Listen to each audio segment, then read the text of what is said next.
Hi, first grade. Today we are going to start a new text in our Wit and Wisdom reading lessons. And while I've liked all of the books that we've read, I must admit that I think this one is probably my favorite from Module 1. And I can't wait to share it with you. And I can't wait to see what you think of it. So today I am going to read through the text and I want you to see what you notice about the text, like we always do, like good readers always notice. And then you will share some questions that you have about this text, just like we've done with our other stories. So I think we will use the Flipgrid app again. That seemed to work well. So on this activity that you've clicked on to watch this video, when you're finished watching the video and listening to the story, which I will read in just a moment, you will go ahead onto Flipgrid and share a notice and a wonder, or just a wonder. It's up to you. If there's something you notice that you would really like to share and include both a notice and a wonder in your answer, that is great. But really think about what is a question that you have as we are reading this text. Keep in mind the wonder wheel that you see on the screen here: where, how, what, when, why, who, and think about, what questions do I have about this text? Okay, so here is the front cover. It says "That Book Woman." So I just want to give you a moment to take a look at it and see what do you notice. What do you wonder just about the cover? Something that good readers do is they look at something before they're going to read it and start to get some ideas and start thinking about what the text might be about, what might be happening, just whatever they notice, what pops into their mind. All right, so hopefully you noticed something or have some questions already. Let's dig into the story. Okay, so this is called That Book Woman by Heather Henson, pictures by David Small. And just a reminder, we want to think about what do we notice and what do we wonder about this text. My folks and me, we live way up as up can get. My folks and me, we live way up as up can get. So high we hardly sight a soul, 'cept hawks a wingin' in the sky and critters hid among the trees. There's illustrations. My name is Cal, and I am not the first one, nor the least one neither, but I am the oldest boy, and I can help Pap with the plowing, and I can fetch the sheep when they take a wander. And I can bring the cow home too, come evening time, which is right handy, seeing as how my sister Lark would keep her nose atwixt the pages of a book, daybreak to dusky dark, if mamma would allow. The readin'est child you ever did see. That's what Pap says. Not me. I was not born to sit so stony still, a staring at some chicken scratch, and I do not fancy it one bit when Lark plays teacher. The onliest school a jillion miles back down the creek, and even Lark can hardly spread her wings and fly, so now she aims to school us herself. But me, I am no scholar boy. That's why I am the first to hear the clippity-clop and spy the sorrel mare, red as clay. I am the first to know the rider is no man at all, but a lady wearing breeches for all the world to see. Course we make that stranger kindly welcome, and she's friendly as can be. And after sips of sassy tea, she lays her saddle-bag upon the table, and what spills out might just as well be gold, the way Lark's eyes shine penny bright, the way her hands, they won't keep still, reaching out to grab a treasure. What are we noticing? What are we wondering? Now, what that lady brings, it's sure no treasure, not to me, but books. Would you believe? A passel of books she's packed clear up the mountainside, a hard day's ride, and all for naught, I reckon. For if she aims to sell her wares just like the tinker man who travels round with pots and pans and such, it's but a plain and simple fact. We have no greenbacks here, no shiny coins to spend. Leastways, not on dumb old books. Well, Pap, he takes one look at Lark and clears his throat. A trade, he says. A poke of berries for one book. My hands double fist behind my back. I yearn to speak, but daren't. Is it the very poke I picked for pie?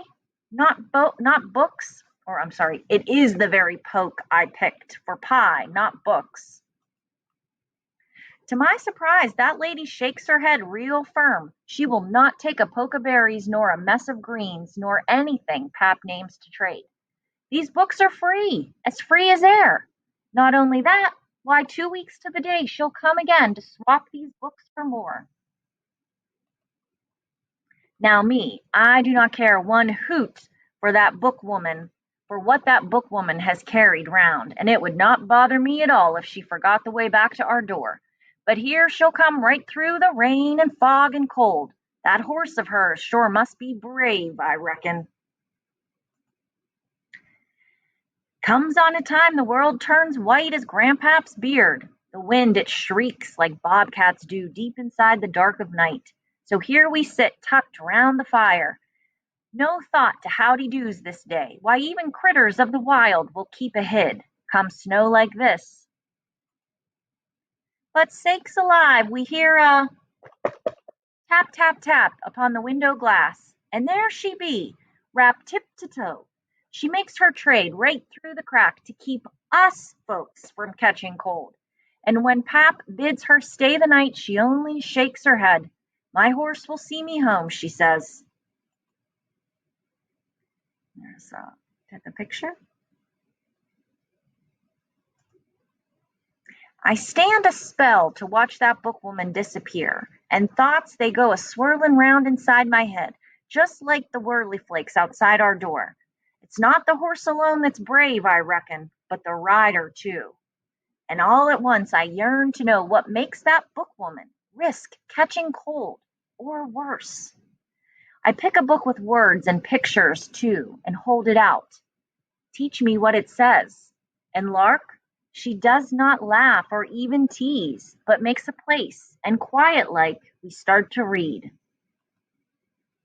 Pap says it's written in the signs how long or short the winter stays.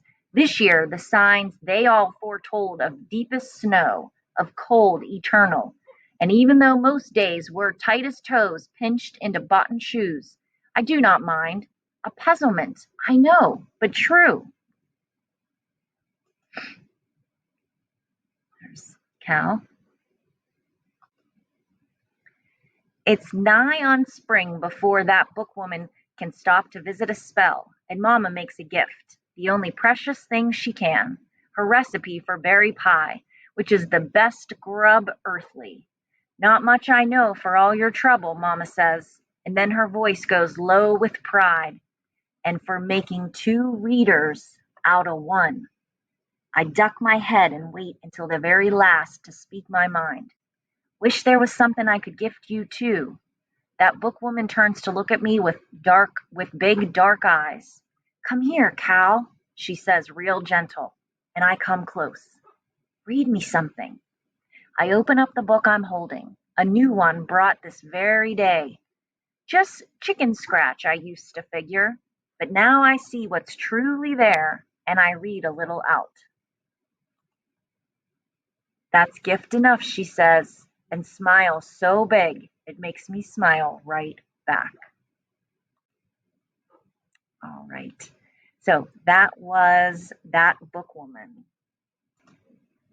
So I hope you enjoyed that text as much as I do. And I bet that you have a lot of questions. When I read this text for the very first time last year, I had an awful lot of questions about what was going on, why it sounded different than what I'm used to.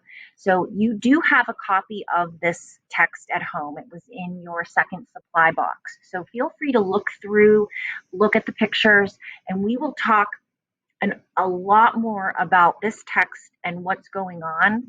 And we will learn a lot more and be able to answer the pizza slice question. How does a pack horse librarian change life for Cal? But today we want to just specifically work on what we notice and wonder. So when we're finished up here, feel free to go over to Flipgrid and share something you wondered, thinking about the wonder wheel: who, what, where, when, why, how, and if there was something in particular that you noticed and you would like to share that as well, I can't wait to hear what you thought. And like I said, if you're listening to this story this first time thinking, what's going on? That sounds a little different. Don't worry.